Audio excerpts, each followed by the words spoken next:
Good morning, everybody. My name's Darlene, and I have Parkinson's. Now, today I'm going to do something a little bit different. My granddaughter did something that I thought was very creative, and I just want to share what she did. To set the backstage for it, quite a while ago, a couple years ago, she was in need of a little car, and she was trying to see what she was going to do in order to get it. And Claudine and I talked about it, and we had a little bit of money each, so we decided to buy her a small little car. The problem being is we didn't make a very good choice of car to buy for her. So therefore, we bought her a car that needed work done more than it should have. So for the last year and a half, she's been, taking it in regular and getting little things done and whatnot. Well, the other day, it got up the ghost. So she went to the mechanic as usual and said to him, what do you think? And he said, I can't in good conscience keep fixing this car, because he said it's a pile of nothing. It's you really need a new car. So she said, okay, she'd think about it. She went home and she thought, new car, I need some money for that. I got this bucket of bolts. I've got to sell it somehow. You can't sell it for parts if your parts don't work. So she got creative.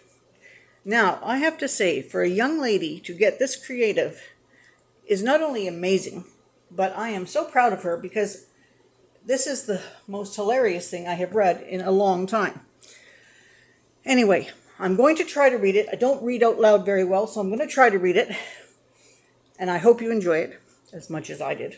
This is an ad that she placed. This piece of metal has been my daily driver for about 1.5 years. And it's been an adventure every step of the way. I'll start with the good working stuff. The horn has been tested and beeps appropriately, though it lacks the volume for intimidation tactics. It's kind of wimpy.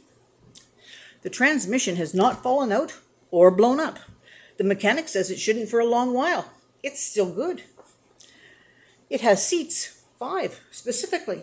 Fits 7 if they're small humans, but they'll need to share a seatbelt. The AC works. Nothing funny about heat stroke. No joke. Radio still plays everything except for Ed Sheeran. It came that way.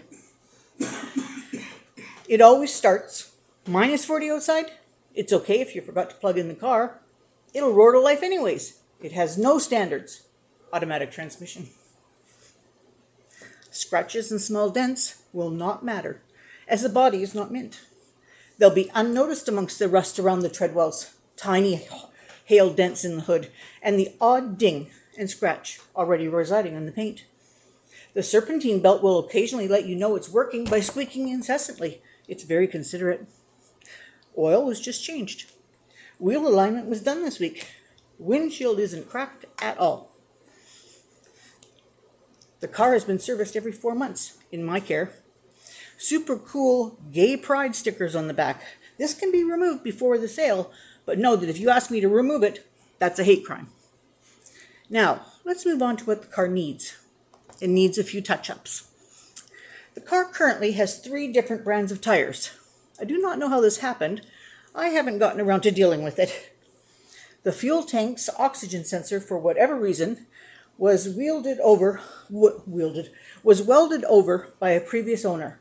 As a result, the engine light is on. The car also, hang on here. I gotta go back one. I'm gonna put you on pause. I gotta change my page here.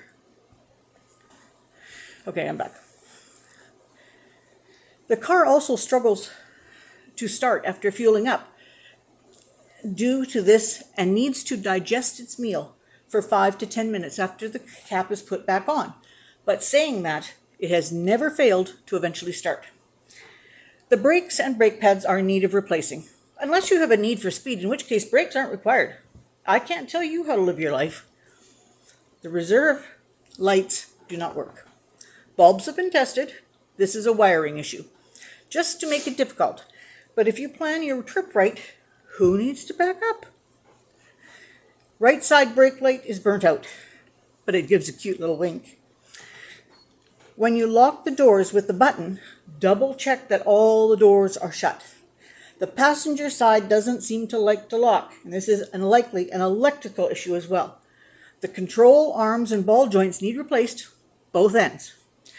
A little bit of oil leak around the engine area.